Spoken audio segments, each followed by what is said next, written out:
रहीम अस्सलाम वालेकुम students. 9th class आपके बायोलॉजी के चैप्टर नंबर 1 का लेक्चर नंबर 4 है बेटा। और आपका टॉपिक चल रहा है ब्रांचेस ऑफ बायोलॉजी, बायोलॉजी की शाखें, और इसका आज पार्ट 3 है। तो आज भी हम 5 ब्रांचेस के बारे में देखेंगे बेटा, ठीक है। तो आज की जो ब्रांच है पहली, वो है सोशियो बायोलॉजी। कौन सी ब्रांच बेटा? Socio biology.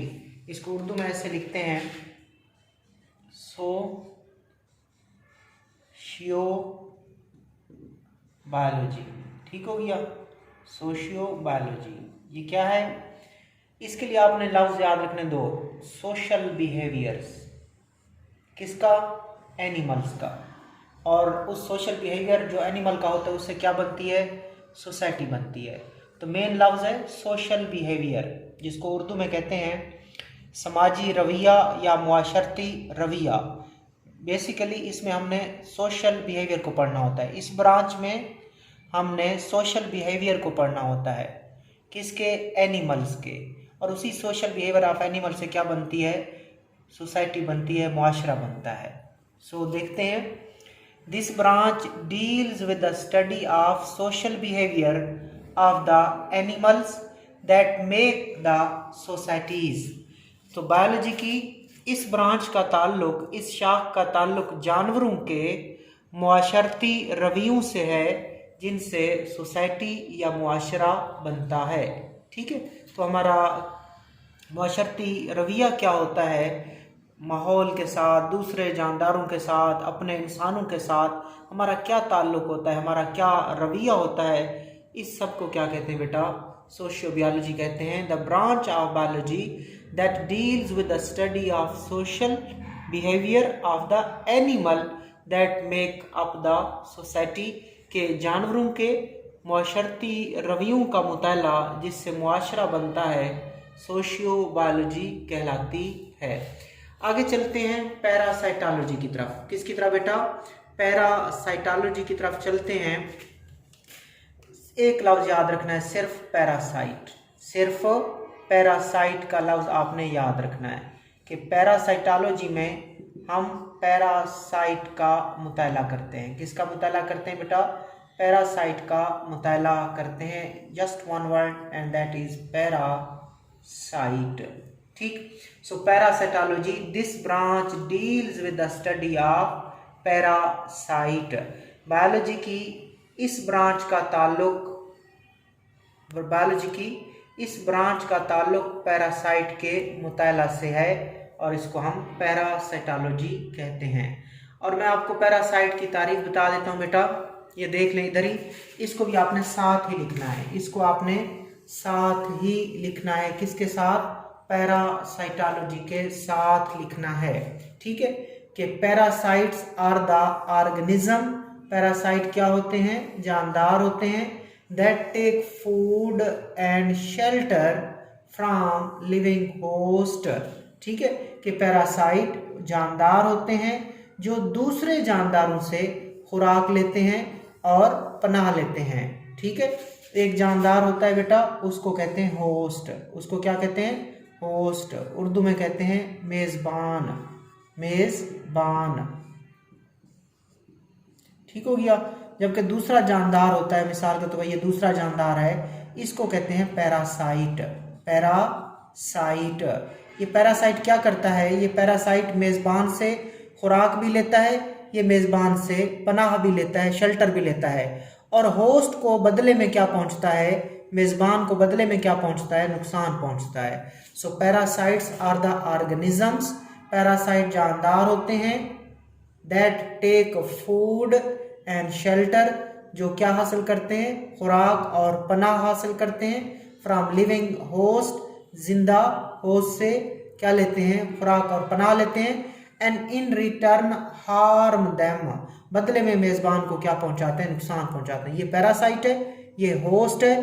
पैरासाइट इस होस्ट से खुराक लेगा, पैरासाइट होस्ट से पनाह लेगा, और बदले में होस्ट को नुकसान होगा।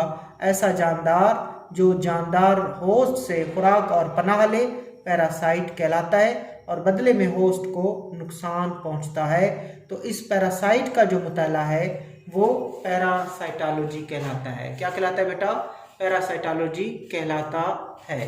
The branch of biology that deal with the study of parasite is called parasitology. Biology की वो शाख जिसका ताल्लुक पैरासाइट के मुताला से है पैरासाइटोलॉजी कहलाती है। जबकि पैरासाइट्स वो जानदार होते हैं जो दूसरे जिंदा होस्ट से, जिंदा मेज़बान से खुराक लेते हैं और पनाह लेते हैं और बदले में उस होस्ट को नुकसान पहुंचता है। आगे चलते हैं बायोटेक्नोलॉजी। क्या बेटा? बायोटेक्नोलॉजी। मैं आपको इसका पहले कंसेप्ट दे देता हूँ बेटा। छोटे छोटे जानदार होते हैं, उन छोटे जानदारों को बैक्टीरिया कहते हैं, कुछ प्रोटोजोआ होते हैं, ठीक है बेटा, कुछ अलजी होती हैं और कुछ फंजाई भी होती हैं। क्या होती हैं? फंजाई। हम क्या करते हैं? इन फंजाई को इस्तेमाल करते हैं, अलजी को इस्तेमाल करते हैं, प्रोटोजोआ को इस्तेमाल करते हैं, बैक्टीरिया को इस्तेमाल करते हैं। और इनमें से ज़्यादातर जानदार जो होते हैं वो माइक्रो ऑर्गेनिज्म होते हैं। इंसान क्या करता है? इन्हीं जानदारों को इस्तेमाल करता है और इनसे अपने फ़ायदे की चीज़ें बनाता है, इनसे अपने फ़ायदे की चीज़ें बनाता है। सो बायोलॉजी की इस शाख को हम क्या कहते हैं? बायोटेक्नोलॉजी कहते हैं। सो बायोटेक्नोलॉजी जब आ जाए, बायोटेक्नोलॉजी के बायोलॉजी की इस शाख में इंसान छोटे छोटे जानदारों को, माइक्रो ऑर्गेनिज्म को अपने फ़ायदे के लिए इस्तेमाल करता है और उनसे अपने फ़ायदे की चीज़ें बनवाता है। इसको बायोटेक्नोलॉजी कहते हैं। अब ये कंसेप्ट मैंने दे दिया आपको। अब देखते हैं तारीफ क्या है। Biotechnology deals with the practical application of living organism to make substances for the welfare of mankind. So biotechnology में क्या करते हैं? Practical application of living organism के जो जानदार होते हैं, लिविंग ऑर्गेनिजम्स होते हैं, हम उनको अमली तौर पर इस्तेमाल करते हैं। हम उनको अमली तौर पर इस्तेमाल करते हैं। तो फिर इस्तेमाल जब करेंगे तो क्या बनेगा? टू मेक सब्सटेंसेस, कि वो हमें क्या बना के दें? सब्सटेंसेस बना के दें, चीज़ें बना के दें, मादे बना के दें जो क्या किसके फ़ायदे के लिए हों?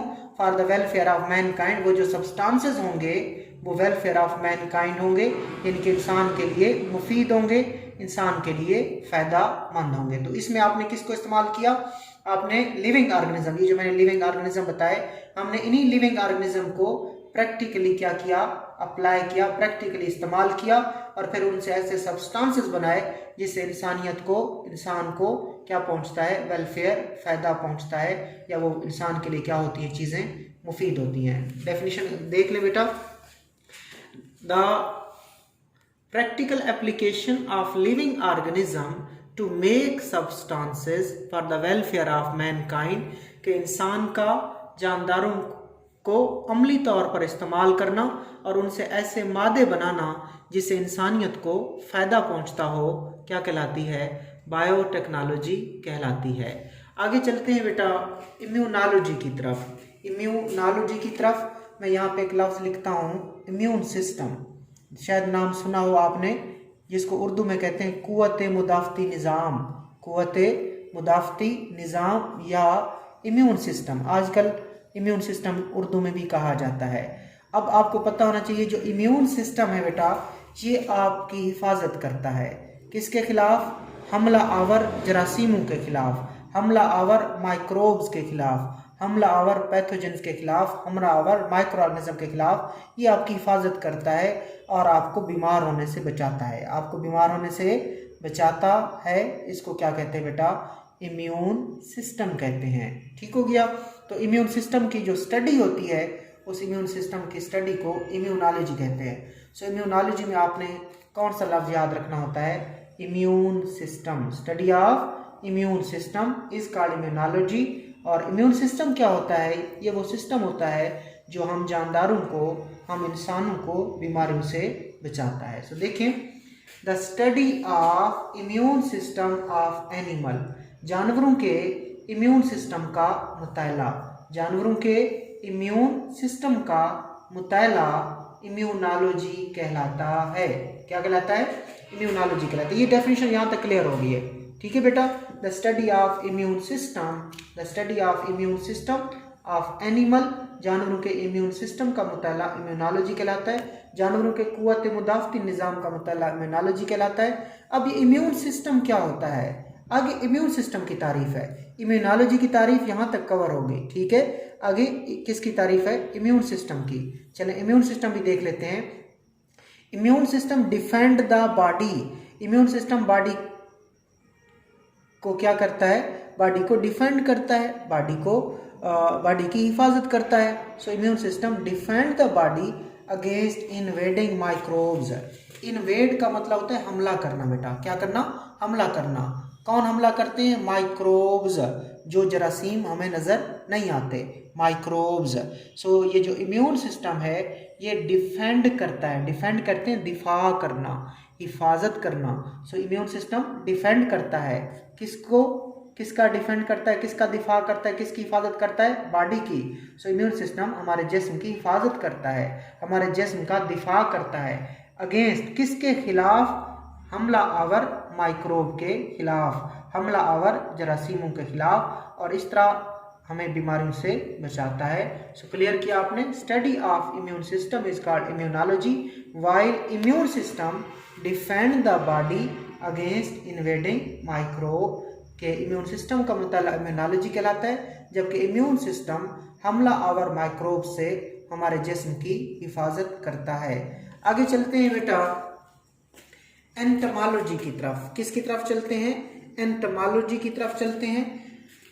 It is the study of insects. ये एमसीक्यूज है बेटा, ज्यादातर एमसीक्यूज में पूछते हैं कि स्टडी ऑफ इंसेक्ट्स को क्या कहते हैं। आपने कहना है entomology. Entomology study of insects. और उर्दू में क्या कहते हैं बेटा? हशरात। के हशरात का जो मुताला होता है उसको एंटोमोलॉजी कहते हैं। अब आप कहेंगे हशरात क्या होते हैं? बेटा कीड़े मकोड़े आपने देखे हुए हैं, इन कीड़े मकोड़ों को हम हशरात, इंसेक्ट्स कहते हैं, और उन्हीं इंसेक्ट का मुताला एंटोमोलॉजी कहलाता है। और मैं आपको बता दूं बेटा कि ये बेसिकली हशरात, बेसिकली इंसेक्ट्स, ये कीड़े मकोड़े, ये कौन है? ये एनिमल्स होते हैं। ये इंसेक्ट्स बेसिकली क्या होते हैं? एनिमल्स होते हैं। एनिमल्स जो होते हैं ना बेटा दो किस्म के होते हैं, ठीक है। और एक होते हैं इनवर्टिब्रेट और दूसरे होते हैं वर्टिब्रेट। जो इनवर्टिब्रेट होते हैं उनमें रीढ़ की हड्डी नहीं होती, उनमें रीढ़ की हड्डी नहीं होती, यानी कि वर्टिब्रल कॉलम, बैकबोन इनमें नहीं होती। जबकि दूसरा ग्रुप जो होता है वो वर्टिब्रेट कहलाता है, वर्टिब्रेट्स कहलाते हैं। उनमें वर्टिब्रल कॉलम, बैकबोन, रीढ़ की हड्डी पाई जाती है। उसमें फिशेज आती हैं, एम्फीबियंस आते हैं, रेप्टाइल्स आते हैं, बर्ड्स आते हैं और मैमल्स आते हैं। और हम देख रहे हैं इनवर्टिब्रेट्स को, जिनमें रीढ़ की हड्डी नहीं होती, और उनमें सबसे ज़्यादा जो जानदार पाए जाते हैं वो इंसेक्ट्स हैं, ठीक है। आर्थ्रोपोडा उसमें आते हैं। आर्थ्रोपोडा की एक क्लास है, आर्थ्रोपोडा फाइलम है, और फाइलम की क्लास है इंसेक्टा। और मैं आपको एक बात बता दूं यहाँ पे इंटरेस्टिंग, दुनिया में सबसे ज़्यादा जानवर इंसेक्ट्स हैं और दुनिया में सबसे ज़्यादा जानदार भी इंसेक्ट्स हैं। टोटल जानदारों में इंसेक्ट कितने फीसद होते हैं? 53.1% बच्चों। अगर दुनिया में 100 जानदार टोटल हैं, टोटल तादाद की बात हो रही है, उसमें से 53.1% क्या होते हैं? इंसेक्ट्स। सो पूरी दुनिया में जानदारों में से, जानदारों में पौधे भी आ जाएंगे, जानवर भी आ जाएंगे, फंजाई भी आ जाएंगे, प्रोटिस्टा भी आ जाएंगे, बैक्टीरिया, साइनोबैक्टीरिया भी आ जाएंगे।